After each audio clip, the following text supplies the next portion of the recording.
उपसर्ग के बारे में आप पिछली कक्षा में पढ़ चुके हैं, पर आज हम इसे अच्छी तरह से समझते हैं। चलिए कुछ वाक्य पढ़ते हैं। 1 नंबर, हमें अपने देश का मान रखना चाहिए। 2 नंबर, किसी का अपमान नहीं करना चाहिए। अब इन वाक्यों में आए मान और अपमान शब्द से वाक्य को समझते हैं। मान शब्द का अर्थ है इज्जत और अपमान शब्द का अर्थ है बेइज्जती। मान और अपमान शब्द में क्या क्या अंतर है, मैं ही बताती हूँ। बच्चों, इन शब्दों में अंतर यह है कि अपमान शब्द में मान से पहले अप शब्द जुड़ा हुआ है। देखिए यहाँ पर अप शब्द जुड़ा हुआ है। अप शब्द का अर्थ होता है बुरा या विरुद्ध। अप शब्द जुड़ने से मान शब्द के अर्थ में परिवर्तन आ गया। बताइए ऐसा क्यों हुआ? ऐसा इसलिए हुआ क्योंकि मान शब्द के पहले जुड़ा गया अप शब्द उपसर्ग है तथा किसी शब्द में उपसर्ग लगाने से शब्द का अर्थ बदल जाता है। बच्चों, इसी तरह उपसर्ग लगाकर और भी शब्द बनाए जा सकते हैं। आइए कक्षा 8 की पुस्तक में पेज नंबर 5 पर उपसर्ग उदाहरण सहित समझते हैं। पेज नंबर 5, नया टॉपिक का अभ्यास करते हैं जिसका नाम है उपसर्ग। यहाँ पर कुछ उदाहरण दिए हैं। देखिए बच्चों, यहाँ पर यह जो पीले रंग का घेरा बना है, यहाँ पर एक शब्द लिखा है गुण यानी क्वालिटी। उसके 4 उदाहरण दिए हैं। सबसे पहला है निर्गुण, जिसका अर्थ होता है जिसका कोई रूप या आकार न हो। सगुण, जिसका रूप या आकार हो। अवगुण यानी दोष। दुर्गुण, बुराई। देखिए इन चारों शब्दों के पीछे अंत में गुण शब्द सुनाई पड़ रहा है। ठीक है, अगला उदाहरण देखते हैं। योग, योग शब्द का अर्थ होता है ध्यान, तपस्या, जो हम योग करते हैं ना वह। अभी यहाँ पर संयोग यानी मेल। वियोग, बिछड़ना। उपयोग, यूज। प्रयोग, इसका अर्थ होता है एक्सपेरिमेंट। देखिए इन चारों शब्द के पीछे योग शब्द आ रहा है ना। अगला उदाहरण देखते हैं। देश यानी कंट्री। विदेश, पराया देश। उपदेश, सलाह। अनुदेश यानी निर्देश देना, संकेत देना। स्वदेश, अपना देश। ठीक है बच्चों, यहाँ पर अंत में देश देश शब्द आ रहा है। आपने ये 3 उदाहरण देखे, कुछ आपको लग रहा है कुछ समानता सूचना पढ़ते हैं। निर्देशित उदाहरणों में गुण, योग और देश शब्दों से पहले कुछ शब्दांश जोड़कर नए शब्द बनाए हैं। आइए देखें। यहाँ पर उदाहरण दिए हैं। क,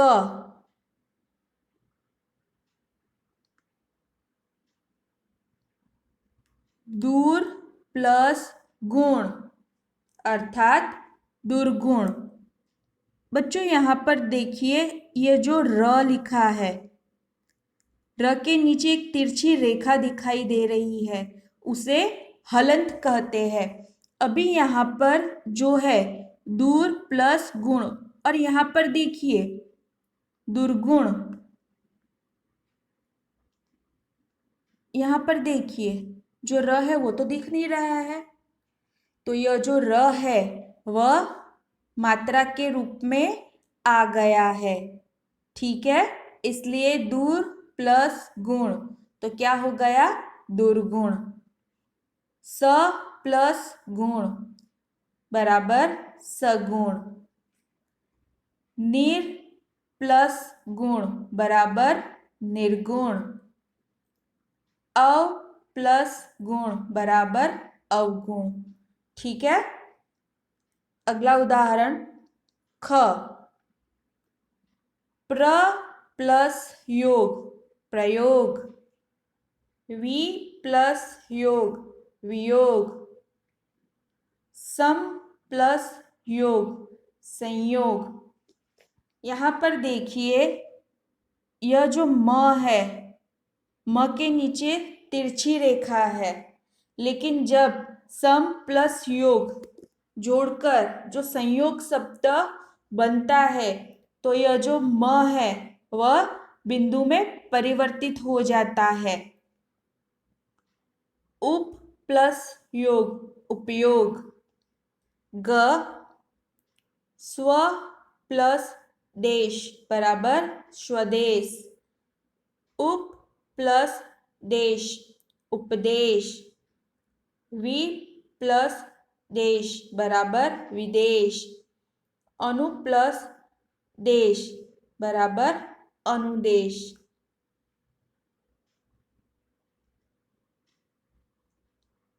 दूर, नीर, स, अव, प्र, सम, वि, उप, स्व तथा अनु ऐसे शब्दांश है जिनका प्रयोग स्वतंत्र रूप से नहीं किया जा सकता है। इन्हें केवल शब्दों के प्रारंभ में ही, प्रारंभ यानी शुरुआत में, पहले प्रारंभ में ही जोड़ा जा सकता है। शब्द के प्रारंभ में जुड़ने से ये उनके अर्थ में परिवर्तन ला देते हैं तथा नए शब्दों का निर्माण करते हैं। उपसर्ग वे शब्दांश है जो सार्थक शब्दों से पूर्व जुड़ने पर अर्थ में परिवर्तन ला देते हैं। बच्चों, यह जो उपसर्ग है इसकी परिभाषा कुछ इस प्रकार है। जो शब्दांश किसी शब्द के आरंभ में यानी पहले जुड़कर उसके अर्थ में परिवर्तन ला देते हैं वे उपसर्ग कहलाते हैं। शुरुआत में ही हमने उदाहरण देखे बच्चों, जैसे कि ये गुण है तो गुण के आगे निर लग गया तो क्या बन गया? निर्गुण। अभी गुण के आगे स लगा दिया, बन गया सगुण। जो गुण है, गुण शब्द का अर्थ है अच्छाई, क्वालिटी। ठीक है, अभी गुण के आगे सगुण स लगा दिया तो इसका अर्थ पूरा बदल जाएगा। सगुण शब्द का अर्थ है साकार, यानी कि जिसका कोई आकार हो। यहाँ पर देखिए गुण के आगे लग गया अव, अवगुण यानी बुराई। गुण के आगे दूर लगा दिया, दुर्गुण, यानी यह भी बुराई या दोष होता है। ठीक है बच्चों, तो उपसर्ग वे शब्द कहलाते हैं किसी शब्द के पहले जुड़कर उसके अर्थ में परिवर्तन ला देते हैं। यहाँ पर जो ये सारे उदाहरण दिए, दूर, नीर, स, अव, प्र, सम, वि, उप, स्व तथा अनु ऐसे शब्दांश जिनका प्रयोग स्वतंत्र रूप से नहीं किया जा सकता। ये अभी मैंने जो उदाहरण पढ़े, दूर, नीर, ये सारे इनका स्वतंत्र रूप से उपयोग नहीं किया जा सकता। इनका कोई अर्थ है? दूर, नीर, हाँ, इनका कोई अर्थ नहीं है। इस वजह से इनका स्वतंत्र रूप से प्रयोग नहीं कर सकते। लेकिन ये जो सारे शब्द है, यह किसी शब्द के आगे जुड़कर उस शब्द का अर्थ बदल देते हैं। ठीक है बच्चों, आगे कुछ उदाहरण देखते हैं। Page number 6। निम्नलिखित उपसर्गों को पढ़कर समझिए। पढ़ना है और समझना है। देखिए यहाँ पर अ उपसर्ग दिया है जिसका अर्थ होता है कभी नहीं या निषेध। ज्ञान के आगे अ लगा दिया, बन गया अज्ञान। मर के आगे अ लगा दिया, अमर। गम के आगे अ लगा दिया, बन गया अगम। छूत के आगे अ जोड़ दिया, बन गया अछूत। ठीक है। अगला उदाहरण अन, जिसका अर्थ होता है नहीं, अभाव या निषेध। ठीक है। अनपढ़, अनहोनी, अनजान, अनमोल। पढ़, पढ़ शब्द का अर्थ होता है जो शिक्षा प्राप्त करता है। ठीक है। अब पढ़ शब्द के आगे अन लगा दिया तो पूरा अर्थ ही बदल जाता है। अनपढ़ यानी कि जिसको अक्षर का ज्ञान नहीं है, पढ़ना लिखना नहीं आता है। आगे है क, बुरा या बुरी। पूत, पूत का अर्थ होता है पुत्र, कपूत। ठीक है। यहाँ पर पूरा अर्थ बदल जा रहा है। कु, बुरा या बुरी।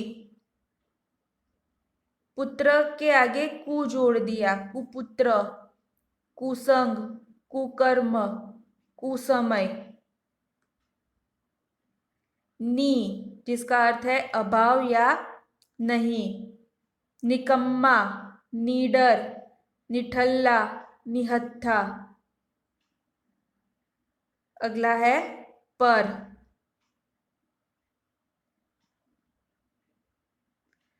अर्थ है पराया, दूसरा, दूसरी पीढ़ी का। जैसे कि देश के आगे पर लगा दिया गया, परदेश, परलोक, परदादा, परपोता। स, जिसका अर्थ है सहित या अच्छा। सपूत, सपरिवार, सुविचार, सकाम। अगला उदाहरण है अध, जिसका अर्थ होता है आधा। अधपका, अधमरा, अधजला, अधखिला। अगला है दु, जिसका अर्थ है बुरा या दोगुना। दुखद, दुबला, दुस्वप्न, दुगुना। बिन, अर्थ है बिना या निषेध। बिन बात, बिन ब्याहा, बिन मांगे, बिनक है। भर, पूरा या ठीक। भरपेट, भरमार, भरपूर, भरचक। अगला है चौ, जिसका अर्थ है चार। चौराहा, चौमासा, चौकर, चौपाई। ठीक है बच्चों, आपको घर पर भी इसका अभ्यास करना है। अभी यहाँ पर निम्नलिखित उपसर्गों के योग से 3-3 शब्द बनाइए। सबसे पहला है नंबर 1 चौ, तो चौमासा, चौराहा, चौपाई। नंबर 2 बिन, बिन बात, बिन कहे। तीसरा है पर, परदेश, परलोक, परदादा। चौथा है अन, अनबन, अनमोल, अनपढ़। पांचवा है अधमरा, अधखिला, अधजला। यहाँ पर उपसर्ग टॉपिक पूरा हो रहा है। इसका आपको अभ्यास करना है, प्रैक्टिस करना है। आसान टॉपिक है बच्चों। ठीक है, धन्यवाद।